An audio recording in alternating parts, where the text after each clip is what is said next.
Coucou à toutes et à tous, j'espère que vous allez bien. On se retrouve aujourd'hui pour scraper ensemble une memory deck sur le thème La vie en rose. En fait, c'est des défis qui sont lancés par Rose de la DT Comptoir du Scrap et je me suis dit que j'allais relever le défi.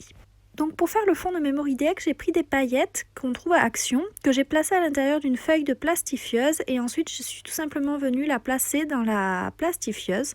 Donc j'avais vu l'idée sur la chaîne YouTube Les Créas d'Eleona et je trouvais ça super chouette, donc je me suis dit que j'allais tester à mon tour et franchement le rendu est super sympa. Donc ensuite je viens tout simplement couper ma feuille de memory dex aux dimensions 8,5 par 10,5. Donc comme c'est plastifié, je peux venir faire une petite marque au niveau de l'endroit où il faut couper avec un marqueur, un feutre noir, puisque en passant le doigt dessus ça s'efface, donc ça c'est assez sympa et pratique aussi. Et donc là je viens tout simplement couper, il n'y a pas grand chose d'intéressant à vous raconter à cette étape là. Mais alors le rendu est vraiment super chouette quoi. Une idée encore, franchement bravo à elle d'avoir eu cette idée, j'aime beaucoup. Une fois que j'ai coupé la carte Memory Dex aux bonnes dimensions, je vais tout simplement venir perforer les encoches pour le glisser sur le Rolodex avec ma perfo.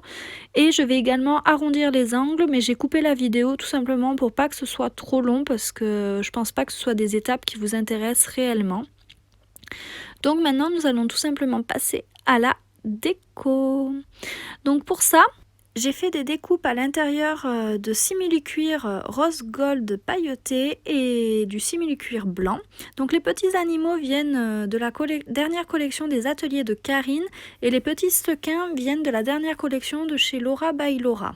Je vais également utiliser des badges de chez Comptoir du Scrap et des die cuts de chez AliExpress. Donc j'ai 2-3 paquets qui viennent de là que j'avais acheté au début quand j'ai commencé à scraper. Et maintenant j'avoue que me tourner plus vers des créateurs, que ce soit français ou d'autres pays européens, bien que j'adore Crate Paper aussi. Hein.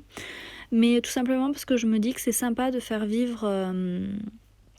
des gens qui vivent de leur passion. Bon, moi j'ai les moyens de le faire. Je comprends aussi celles qui achètent sur AliExpress parce que mine de rien, tout ça, ça coûte assez cher, on va pas se mentir. Mais moi, ça me fait toujours plaisir de recevoir un petit colis avec des produits qui sont plus magnifiques les uns que les autres. Donc après, je ne dénigre pas du tout celles qui achètent sur AliExpress parce que j'achète encore certaines choses sur AliExpress tout simplement parce que je trouve pas forcément ce que je veux chez des créateurs. Donc voilà. Mais c'est vrai que les dernières collections, par exemple des ateliers de Karine et tout ça, les dies et les tampons sont vraiment magnifiques. Donc je me dis, si j'ai les moyens, je vais essayer plutôt de faire vivre ces personnes-là. Bon, comme vous le voyez, hein, j'ai pas du tout galéré pour faire ma déco. Clairement, je m'y suis reprise je sais pas combien de fois parce que je sais pas, ça me plaisait pas. En fait, je trouvais ça difficile de scraper avec ce fond-là parce qu'il est déjà très chargé, même s'il est transparent. Et j'ai finalement réussi à placer petit à petit avec persévérance des petits éléments au fur et à mesure. Et finalement, je trouve que le résultat final est plutôt pas trop mal. Je suis quand même assez satisfaite. Donc j'espère que ça vous plaira aussi.